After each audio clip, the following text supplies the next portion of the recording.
지금은 대규모 유행이 본격적으로 전개될 것인지의 기로에 선 엄중한 상황입니다. 사랑제일교회, 광복절 집회 등에서 이어지는 집단 감염이 이제부터 본격화될 것입니다.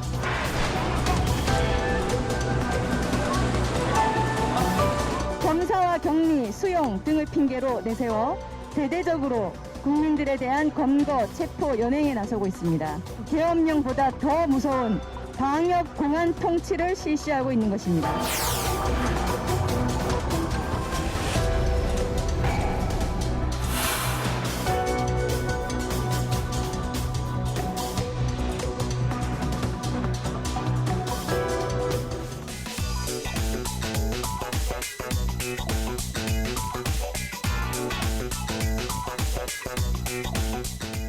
네, 코로나19 확산 속 계속되는 방역활동 방해에 법무부가 구속수사 원칙을 밝혔습니다. 사랑제일교회발, 광화문 집회발 코로나 확산이 중대 고비를 맞고 있습니다. 최진봉 성공회대 교수와 얘기 나눕니다. 안녕하십니까? 네, 안녕하세요. 네, 안녕하세요. 자, 오늘 신규 확진자 수부터 한번 보도록 하겠습니다. 324명. 예. 신규 확진자 수 300명 넘은 게 굉장히 오랜만인 것 같아요. 166일 만이라고 볼 수 있을 것 같은데요. 지난 3월 8일 날 367명이 신규 확진자가 있은 적이 있었습니다. 네. 그때 이후로 300명 넘은 게 166일 만인데요. 그만큼 상당히 심각하고 빠르게 확산세가 늘고 있다 이렇게 볼 수 있을 것 같고요. 네. 누적 확진자 수가 16,670명이 됐습니다. 현재. 지금의 증가 속도를 보면 신천지발 증가 속도보다도 더 빠르게 증가하고 있다고 하는 위험성을 경고하고 있기 때문에 방역당국이 바짝 긴장을 하고 있는 그런 상황이라고 말씀드릴 수 있습니다. 근데 지금 문제가 네. 제주도 빼고 지금 전국에서 지금 다 발생하고 있다는 네, 거죠? 그렇습니다. 이게 수도권이 244명인데요. 전체 약 82%인데 수도권뿐만 아니라 충남, 강원, 부산 이런 데는 사실은 없었거든요. 네. 그런데 신규 확진자가 더 나왔고 말씀하신 것처럼 제주를 제외하고 16개 시도에서 다 지금 확진자가 나오고 있는 상황인데 제주 같은 경우에 이제 이 통계는 어제까지 통계고요. 네. 오늘 제주에서 한 명이 또 확진자가 발생을 했습니다. 네. 중문 골프장에서 일하는 캐디분인데 이분이 서울을 방문했다가 제주도로 돌아가셨는데 그 제주도에서 확진이 된 것으로 알려지고 물론 서울에서 만난 분 강남구에서 만났는데 이분과 아마 식사하고 뭐 얘기하고 이러는 과정에 전염이 된 것으로 지금 방역당국은 확인하고 있는 것이고요. 이게 이제 제주에 들어와서 증상이 발현돼서 서귀포에 있는 선별진료소에서 조사를 받았고 확진 판정을 받았기 때문에 그런데 다행인 것은 가족들은 음성으로 나왔어요. 다만 네. 이제 이분만 양성이 나왔는데 이 이후에 어떤 역학관계도 있는지를 조사해야 되는 상황이라고 볼 수 있을 것 같습니다. 자, 사랑제일교회 예. 한번 보죠. 732명 누적으로 지금 확진자 발생했다는데 지금 하루새 지금 얼마나 늘어난 건가요? 하루새 56명이 늘은 건데요. 이게 네. 전체적으로 보면 이게 확산세가 이게 전국적으로 확산된 데 문제라고 볼 수 있을 것 네. 같습니다. 그러니까 단순히 그냥 서울 수도권만 있는 게 아니라 이 사랑제일교회에 오시는 분들이 전국에서 오시다 보니 전국적으로 확산된다는 게 문제가 될 수 있을 것 같은데요. 지금 발생 장소로 보면 사랑제일교회에서 출발해서 19개 장소에서 약 100여 명이 확산이 계속되고 있는 상황이라고 말씀드릴 네. 수 있습니다. 이런 상황이기 때문에 이거는 지금 비수도권 지역도 46명이나 되거든요. 지금 이런 상황으로 확산되고 있다고 하면 상당히 좀 심각한 상태고 또 하나 이제 문제가 되는 게 고령자들이 지금 확산이 되는 퍼센트가 높은데요. 60대 이상이 211명으로 전체 28.6%, 70대 이상 고령자도 96명이라서 13%를 차지하고 있습니다. 문제는 고령자들이 만약 확진이 되면요. 중증으로 발전될 가능성이 있고 그렇게 되면 이제 병상 운영에 문제가 발생할 수 있기 때문에 이건 좀 위험한 상황에 갈 수 있다. 이제 성북구에 있는 사랑제일교회에 주로 오시는 분들이 고령자가 많다 보니 결국 이런 증상이 나타나는데 빨리빨리 찾아내 치료를 하지 못하면 병상 운영에도 영향을 줄 수 있어서 상당히 긴장감이 고조되고 있습니다. 네. 자, 그렇다면 현 상황 전문가들은 어떻게 보고 있을까요? 대한예방의학회 코로나19 대책위원장입니다. 국립암센터 대학원 예방의학과 김호란 교수 지금 전화로 연결돼 있습니다. 자, 교수님 안녕하십니까? 예, 안녕하세요. 네, 안녕하세요. 자, 이번 그 상황이 이전에 그 신천지 때보다 더 위험하다 이런 말을 지금 하고 있거든요. 2차 대유행이 이미 시작됐다 이렇게 봐도 되는 것 같나요? 어떻습니까? 그렇습니다. 지금 환자 증가 속도나 환자가 발생하는 전국적인 양상이나 연령대를 봤을 때 저희가 우려하던 2차 대유행이 시작됐다고 볼 수 있겠습니다. 네, 그러면서 지금 전문가들 말이 앞으로 2, 3일이 코로나19 확산의 중대한 고비가 될 수 있다. 그렇다면 오늘이 금요일이니까 바로 주말입니다. 이 주말까지 상황이 굉장히 중요한 이유는 어떤 데 있습니까? 이제 가장 큰 폭증이 일어난 때가 지난 주말 광화문 집회라고 생각하고 있는데요. 네. 보통 잠복기가 한 5일 정도 되고 감염이 되고 나면 한 이틀 정도 지나면 벌써 전파를 시키기 시작합니다. 네. 그럼 이번 주말이면 2차, 3차 감염까지 나타나는 시기거든요. 네. 그래서 이번 주말에 환자 수가 폭증할 가능성이 있습니다. 지금 말씀대로라면 그럼 주말에 광화문 집회에 참석했던 사람들이 확진해서 증상이 이제 나타나서 확진자로 나타날 가능성이 높다라는 그런 말씀이신 거죠? 예, 그리고 그 사람들이 전파시킨 사람들까지 나타나는 거죠. 그렇죠. 그러니까 그동안 일주일 동안 만났던 사람들도 마찬가지로 증상이 나타날 수 있다 이런 얘기신데 예. 지금 전문가분들 계속 말나서 말씀을 나누다 보니까 일부이긴 합니다만 3단계 진작에 들어갔어야 된다. 이게 제가 이 말을 들은 게 일주일 전부터 이 얘기를 들었었는데요. 3단계로 빨리 넘어가서 더 철저하게 사회적 거리 두기를 해야 된다라는 말들을 하는데 어떻게 동의하십니까? 어떻습니까? 예, 지금 현재 수도권만 2단계고 전국적으로는 아직 2단계도 시행하고 있지 않습니다. 네. 그래서 먼저 전국을 2단계로 격상하는 것이 우선돼야 되고요. 네.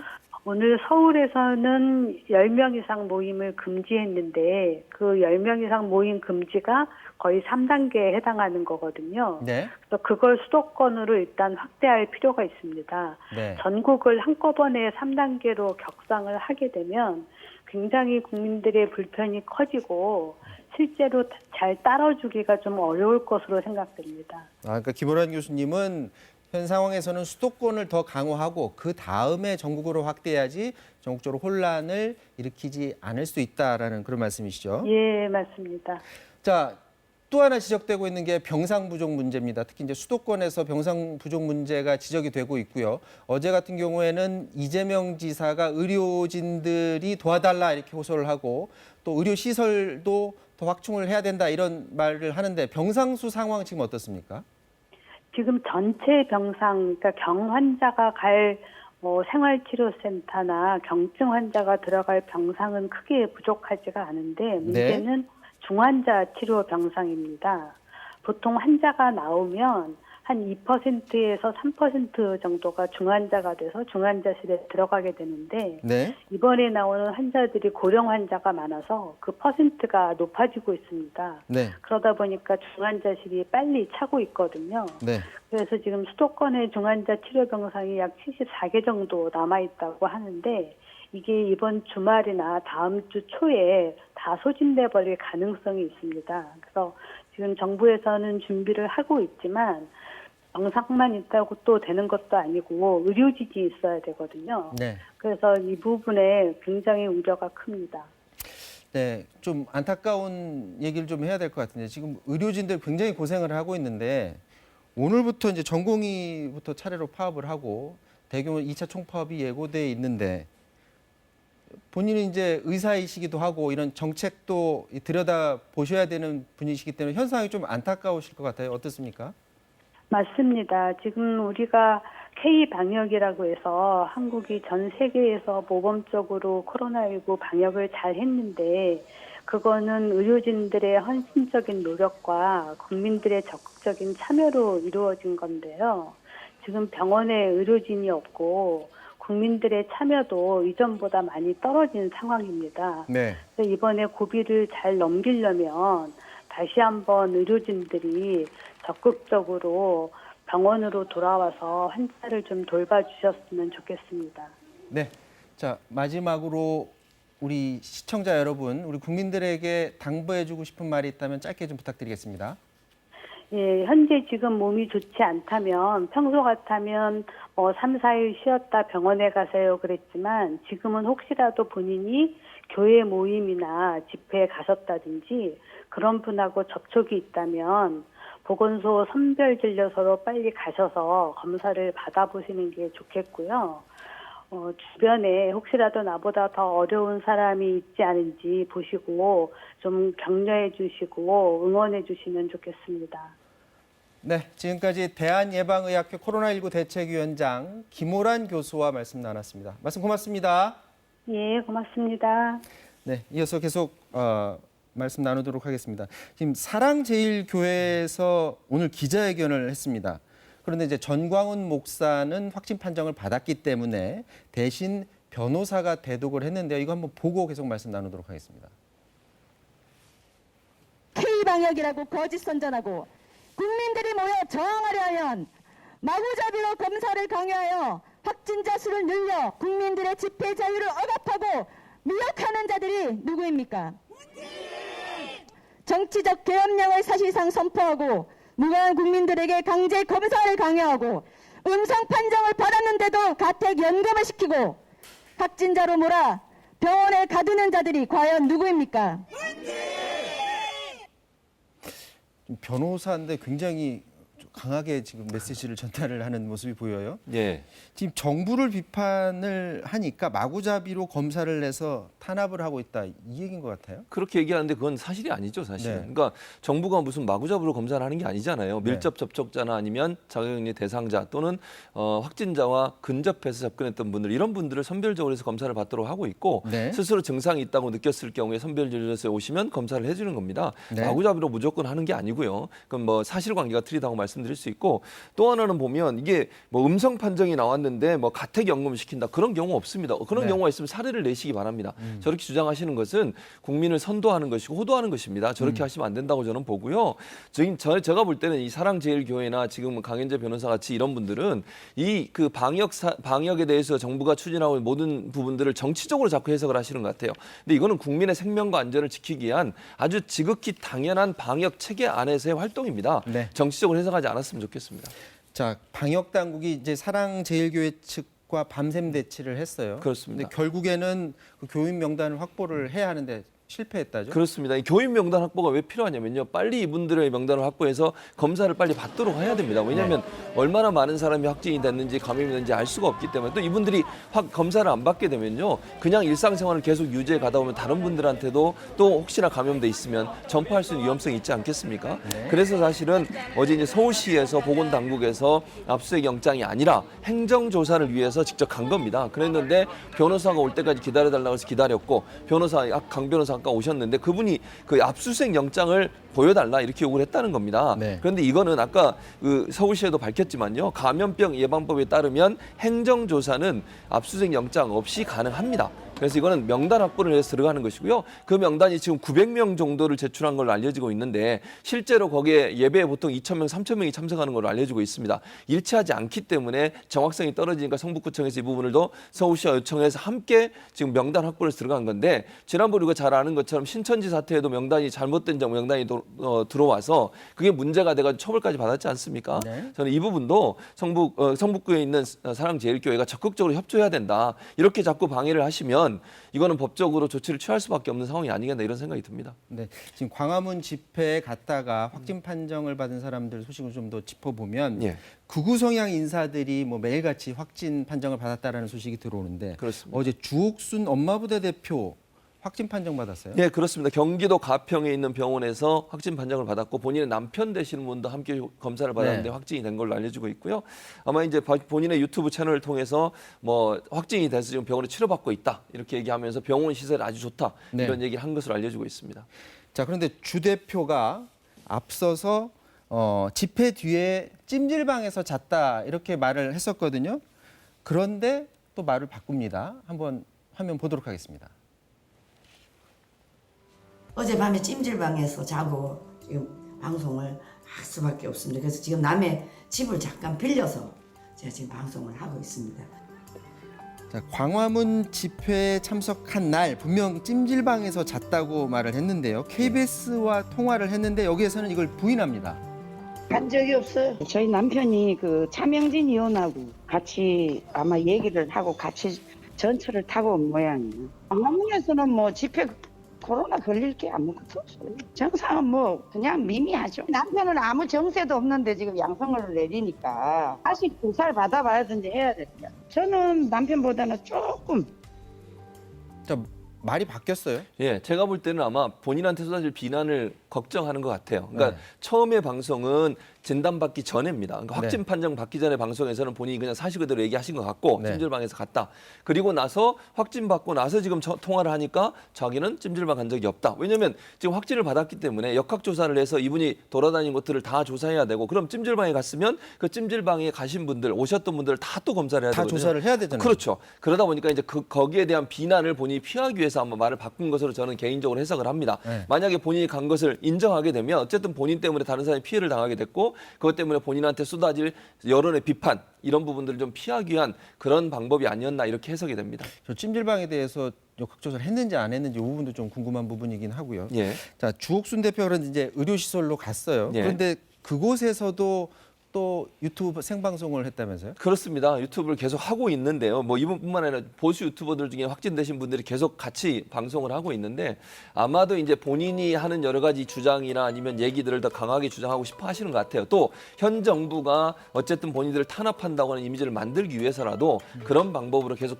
소통을 하려고 하시는 것 같은데 저는 그런 부분의 접근이 과연 지금의 방역 시스템 자체를 이렇게 어렵게 만드는 것으로 이해될 수 있기 때문에 도리어 바람직한 태도는 아니라고 생각이 듭니다. 저기 지금 화면에 나가는 저 자막들이 실제로 이제 유튜브 방송에 나갔던 말들을 저희가 글로 이렇게 옮겨 놓은 건데 예.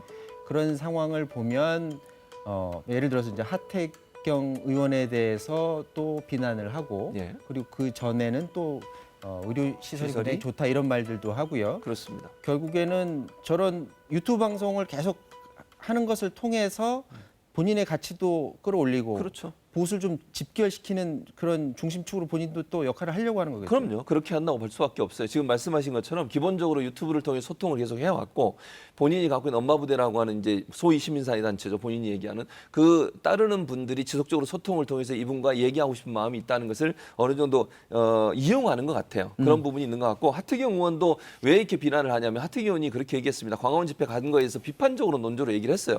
그랬더니 거기에 대해서 좀 또 비판을 하는 거거든요. 네. 근데 이거는 일반적인 상식을 가지고 있는 분이라면 하태경 의원의 말이 맞다고 다 이해하실 겁니다. 좀 더 합리적이다. 그럼요. 그런데 주옥순 대표라는 분이 이렇게 하태경 의원을 공격하시면서 정부가 방역 대책을 잘못해서 문제가 있다고 얘기하시는 것은 저는 제가 볼 때 본인의 어떤 이데올로기 이념적 사고를 더 확산시키고 강조하려는 의도가 있다고 보이지만 일반적으로 상식적으로 일반인들이 받아들이기엔 상당히 이해가 안 되는 그런 주장이라는 생각이 듭니다. 자, 유튜브 내에서는 더 영향력 있는 곳입니다. 극우 인터넷 방송의 신혜식 대표.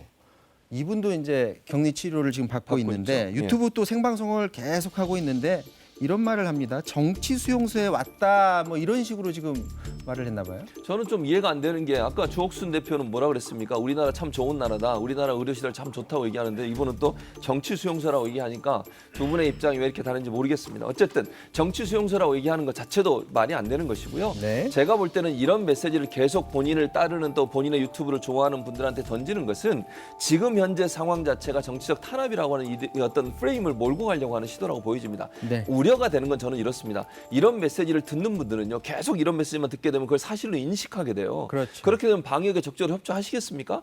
8.15 집회에 나가신 분들 중에도 이런 메시지만 계속 들으시면요. 절대로 진단 안 받습니다. 방역 협조 절대로 안 합니다. 본인은 이상 없다고 생각해요. 그리고 심지어 진단 받고 나서 양성 판정이 나와도 안 믿으실 겁니다. 왜? 그렇게 가르치고 있잖아요, 지금. 그래서 저는 이런 부분들에 대한 제재도 반드시 있어야 된다고 봅니다. 그래서 이제 실제로 광화문 집회에 참석한 그 사람들 찾아내려고 지자체에서 노력을 하는데 그렇습니다. 그렇게 비협조적인 사람들이 많다라고 예, 얘기를 해요. 맞습니다. 지금 말씀하신 것처럼 일단 가장 먼저 우리가 접근해 보는 게 뭐냐면 버스를 타고 올라오셨거든요. 전체적으로. 그래서 버스에 탄 분들 명단을 제출하라고 집회를 주최했던 분들 그리고 버스 운전 기사 이런 분들한테 요청을 했는데 한 분이 내가 찾아보겠다고 얘기해 다른 분들은 아무도 협조를 안 하고 있어요. 지금. 이렇게 되면 방역 전체에 대한 어떤 허점이 생길 수 있는 문제가 발생할 수 있는데 저는 이게 우리가 이렇게 생각하면 됩니다. 본인도 위험에 빠뜨리지만 본인이 소중하게 생각하는 분들도 위험에 빠지는 것이 코로나 확산입니다. 그러면 불편해도 좀 참고 또 정부가 요구하고 방역당국이 요구하는 부분들을 적극적으로 동조해 주셔야만 우리 국민들이 모두 안전할 수 있고 빨리 여기에서 벗어날 수 있다는 걸 좀 인식하셨으면 좋겠습니다. 자, 지금 상황이 굉장히 엄중한데 오늘 장관들이 나서서 행정력을 집중하겠다 이렇게 밝혔는데요. 그중에 법무부 장관의 발언 한번 들어보도록 하겠습니다. 법무부는 집합 제한 명령 위반 행위, 허위 자료 제출 등 역학조사 거부, 방해, 회피 행위, 방역 요원에게 침을 뱉고 폭력을 행사하는 행위, 고의로 연락을 끊고 도주하는 행위, 조직적인 검사 거부와 선동 행위 등 방역 활동을 저해하는 일체의 행위에 대해 임의 수사와 강제 수사 등 법이 허용하는 모든 수단을 총동원하여 엄정하게 조치하겠습니다. 특히 악의적인 방역 활동 저해 행위에 대해서는 구속 수사를 원칙으로 하고 법정 최고형을 구형하도록 하겠습니다.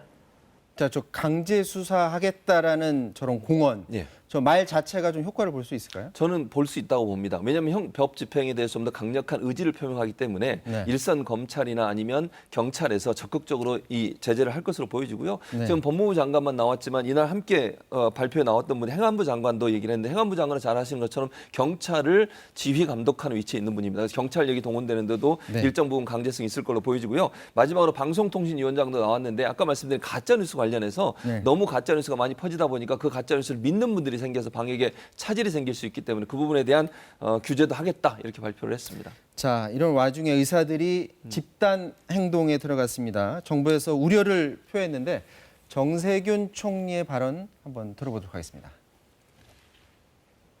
오늘부터 전공의 4년 차와 인턴을 시작으로 전공의 협의회가 무기한 업무 중단에 돌입했고 다음 주에는 의사협회가 3일간의 2차 집단 휴진을 예고하고 있습니다.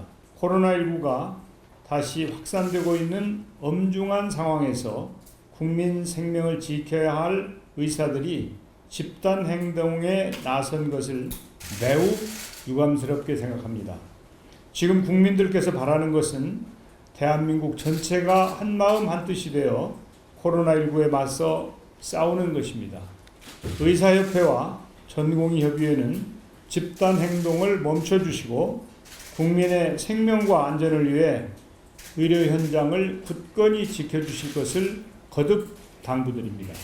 자, 오늘부터 전공의를 시작으로 이제 파업이 계속 예정이 돼 있는 거죠? 예, 그렇습니다. 지금 현재 응급의학과는 파업을 하고 있고요. 네. 인턴과 레지던트 4년 차가 오늘 파업을 시작을 했고요. 네. 22일에는 레지던트 3년 차, 그리고 23일에는 레지던트 1년과 2년 차가 파업을 하게 되는데 이게 계속 연결되고 있고요. 네. 무기한 파업으로 지금 진행되고 있어서 확산이 너무 커질 가능성이 있고 오늘 같은 경우에 전체 이제 4년 차 16,000명 중 10,000명이 참여를 했습니다. 네. 그리고 이제 물론 당연히 뭐 응급실이나 이런 부분들은 아직 남아 있긴 합니다만 이게 시간이 가면 갈수록 더 어려운 상황에 빠질 가능성이 있습니다. 자, 오늘 조금 전에 의협에서 2차 파업 예정대로 강행하겠다 그런 입장 밝혔어요. 예. 정부가 철회 불가 입장을 고수했기 때문이다라고 하는데 지금 예. 문제는 지금 코로나 상황이기 때문에 그렇습니다. 지금 더 걱정이잖아요. 예, 그렇습니다. 코로나 상황에서 의료진들이 만약 파업을 하게 되면 선별진료소 운영에도 차질이 올 수 있고요. 중증 환자 발생하게 되면 치료에도 영향을 받을 수밖에 없고 이게 코로나 환자만 있는 게 아니라 일반 환자도 지금 있잖아요. 이분들 치료에도 문제가 발생할 수 있습니다. 이번 주는 그래도 전공의들이니까 그렇다고 치고요. 전공의들이 지금 빈자리를 누가 대체하고 있냐면 전임의들이 지금 대체를 하고 있습니다. 이분들의 선배인. 그런데 다음 주부터 전임의들도 24일부터 순차적으로 26일 날 파업에 동참하기로 해서 이분들까지 파업에 나서면 상당히 의료 공백이 생길 가능성이 있는데 의료진도 좀 전향적으로 생각하시고 정부도 적극적으로 나서서 대화 타협으로 문제를 풀 수 있는 상황이 돼야 된다고 생각을 합니다. 자, 아직 시간은 남아 있습니다. 토요일, 일요일 다시 만나서 결론을 내야 하고요. 국민들이 지금 바라는 바입니다. 코로나 상황에서 의료 공백 없도록 모두 좀 지혜를 모아주시기를 바라겠습니다. 지금까지 최진봉 교수와 말씀 나눴습니다. 고맙습니다. 네, 사사건건 마치겠습니다. 다음 주에 다시 뵙겠습니다. 고맙습니다.